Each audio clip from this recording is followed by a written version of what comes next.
A couple quick questions on the Saudi trip, and I'm wondering if the president believes that the trip was a success and worth the criticism that he faced domestically. And also, following up a little bit on Kelly's question, when precisely will Americans start to see tangible benefits coming from the trip? Is it the next OPEC Plus meeting? The president did seem to indicate something in the coming weeks. So just going back to starting with your last question first, and Jared basically touched on this, which is we have to remember in early June, OPEC Plus, which is Saudi Arabia clearly chairs OPEC Plus, made that announcement that we welcomed about increasing their production 50% in July and August.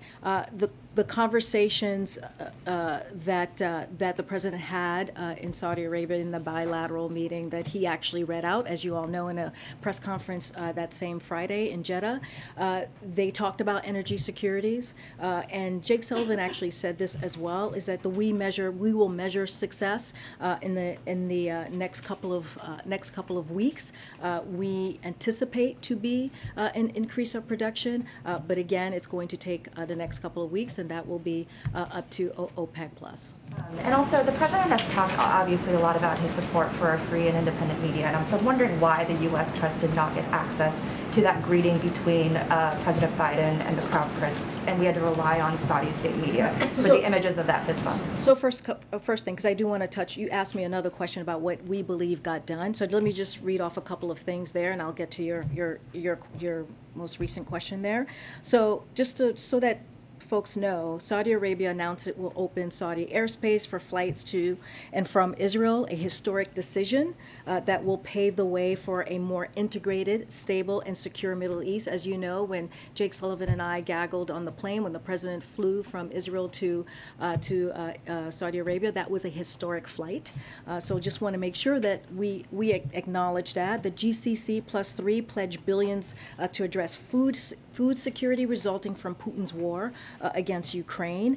Saudi Arabia committed to support global oil market balancing for suspended economic growth. This is what you were just asking me about. The United States has welcomed the OPEC Plus decision to increase production by 50%. On the climate crisis, which is also part of the agenda, we're collectively investing hundreds of billions of dollars in clean energy initiatives, increasing our climate ambition, and working together to diversify supply chains and invest in critical infrastructure. And we're doing everything possible to extend and strengthen the UN mediated truce in Yemen, which is the first one in 7 years, where 70,000 Americans work and live.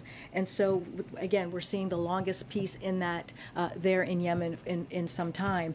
To your first question, look, we, as you know, we do everything that we possibly can when we go to a host country to make sure that you all have access, that there is transparency, which is why you heard from the president directly, and he held a press conference that Friday in Jeddah, as I just mentioned, so that he can read out himself what occurred in the bilat, and also you all were able to ask questions. Sometimes it is not perfect, we understand that, but we want you to know we do everything that we can to make sure that you all have access. We did that with the bilat by having a pool spray at the top, and other meetings as well. So we do our best. We want to make sure, again, that you guys hear from the president directly. You get to see what is occurring in some of these meetings that are happening, and we will continue to make sure that we make that a priority as we continue to do our travels.